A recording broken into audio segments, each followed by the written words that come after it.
மட்டத்தக்காடு ஆசிரியர் நட்புறவுகள் அனைவருக்கும் எனது இனிய காலை வணக்கத்தை தெரிவித்துக் கொள்கிறேன். நம் பள்ளியில் அனுதினமும் அருமையான நாட்கள் தான். நினைவுடன் நெஞ்சம் மகிழ்கிறது. அப்படித்தானே? நாளை பொழுது ஊதி எழுச்சி முடிஞ்சுடுச்சுன்னா நல்ல நிகழ்வுகளுடைய புதிய விடியல் நமக்கு எல்லாருக்கும் புதிய வெளியில் அது ஒவ்வொருத்தருக்கும் ஒவ்வொரு விடியல் தெளிவான விடியல். அது மாதிரி இந்த அன்னைக்கு நம்ம பள்ளியில் நம்மோட வேலை செய்யக்கூடிய ஆசிரியர் நிர்மலா டீச்சர் அவர்களுடைய 13வது வருட திருமண நாள் நிகழ்வு, அதே கொண்டாடும் நிகழ்வு இப்போ இது நடந்துட்டு. சரி, இப்போ நான் இப்போ நினைக்கிற ஒரு திருமணங்கள் பற்றி சொல்கிறது இருந்தாலும் எனக்கு நான் உங்களுடைய ஒரு அனுபவம் இல்லாட்டினாலும் கேட்டதை வச்சு பார்க்குறது சார் அது அழகாக கவிதையில் சொல்லியிருந்தார். இரு மனங்கள், இரு இல்லங்கள், இருவிதமான பண்பாட்டு உறவுகள் அனைத்தும் சங்கமிக்கக்கூடிய ஒரு இடமாக ஒரு நிகழ்வு. அங்கே இருந்து வேறொரு நிகழ்வில் புதிய உறவுகளை நம்ம உருவாக்கக்கூடிய ஒரு நிகழ்வாக இருக்குது அப்படின்னு சொன்னாங்க. அப்படி பார்க்குற போது எனக்கு இதில் குறிப்பாக ஆண்களுக்கு அதில் எவ்வளோ தூரம் முக்கியத்துவம் இருக்குது அப்படிங்கிறது எனக்கு தெரியல. ஆனால் ஒரு நிகழ்வுகளும் பார்த்தாலும் ஒவ்வொரு செயல்களும் ஒவ்வொரு பேச்சிலையும் அது பெண்மை சுற்றி அமைகிறது அப்படின்னு சொல்லுவாங்க. அதனால தான் மனையாள் மனைவி அப்படிங்கிறதுக்கான கிட்டத்தட்ட 50-60 சொல்லாட்சிகள் இருக்குன்னு சொல்கிறாங்க. அவ்வளவு சொற்கள் இருக்குது. மனையாள் அப்படிங்கிறது மனைவின்னு சொல்லுவோம், இல்லான்னு சொல்லுவோம், இல்லத்தரசின்னு சொல்லுவோம், கற்புடையான்னு சொல்லுவோம், கன்னியால் எவ்வளவோ பேர்கள் சொல்கிறோம். அவ்வளவுக்கான அடையாளமாகவும் இரண்டடிக்கக்கூடிய மனையாள்.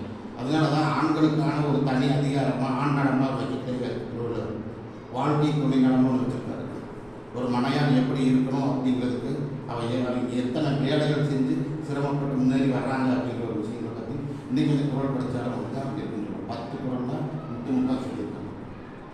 அப்போது திருமணம் அப்படிங்கிறது அத்தகைய ஒரு முக்கியமான ஒரு இலக்கியம் படித்த ஆளாக எங்களுக்கு அந்த கடவுளில் சொல்லும்போது வரைவுன்னு ஒன்று இருக்குது. டீச்சர் கொடுக்குது வரைவுன்னா என்னன்னு தெரியாமல் இருக்கா வாழ்த்துக்கள். வரைவு அப்படின்னு சொன்னால் கடவுள்னா காதல் வாழ்க்கை. அது முடிஞ்சு காதல் வாழ்க்கை அப்படியே அது வந்து திருமண வாழ்க்கையை மாறும். திருமண வாழ்க்கைக்கும் இந்த காதல் வாழ்க்கைக்கும் இடையில தான் திருமணம். அதுக்கு சொல்லக்கூடிய ஒரு பேர் தான் தமிழில் வரைவு அப்படின்னு இருக்குது. அதனால நான் அப்படி சொல்லுவேன். அப்படி ஒரு வாழ்க்கை சொல்லுவேன். இனிய வரைவுன்னு நான் வாழ்த்துக்கணும். சரிங்களா? அது இந்த நாட்டு சொல்ல வேண்டியது இருந்துச்சு. சரி, இப்படி இந்த நிகழ்வுகளை நம்ம எல்லாம் கலந்து கொண்டு வாழ்த்துக்களுக்கு எனக்கான அந்த வயது கிடையாது. அதனால் என்ன சொன்னால் எப்போ போல சென்னாப்பில் சொன்ன மாதிரி ஆமாம் வரவேற்புரையை சொல்லிட்டு ரெண்டாவது அவங்க தெரிஞ்சுக்கிற வச்சுட்டு நம்ம பாட்டு தெரிஞ்சு படைக்கணும். சரி, இந்த நிகழ்வுக்கு தலைமையேற்று நடத்த தரையிருக்கின்ற நமது தலைமை ஆசிரியர் செய்வதை சிறப்பாக செய்யக்கூடிய ஆற்றலுடையவர், சுருங்க சொல்லல், விளங்க வைத்தல், அழகிய சொல்லாட்சிகள், அழகான கவிதைகள் அப்படின்னு செய்யக்கூடிய செயல்களை விளக்கமாகவும் தெளிவாகவும் செய்யக்கூடிய நமது தலைமை ஆசிரியரின் தலைமையில் மீண்டும் ஒரு அற்புதமான ஒரு நிகழ்வு நாட்டில் நடந்து கொண்டே இருக்குது. அவர் இந்த விழாவுக்கு வருகை நான் வரவேற்கின்றீங்க.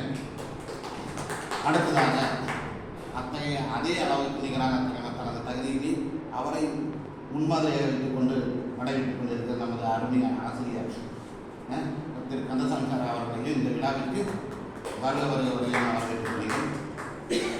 பின்ன சீனியர் தான், ஆனாலும் சீனியர் இல்லை, ரொம்பவுமே பாசமான பேச்சுலையும் சரி செயலையும் சரி அப்படி இருக்கக்கூடிய நம்ம செல்வி டீச்சர் அவர்களையும் இந்த விழாவுக்கு வருகை நான் வரவேற்றுக்கொள்கிறேன்.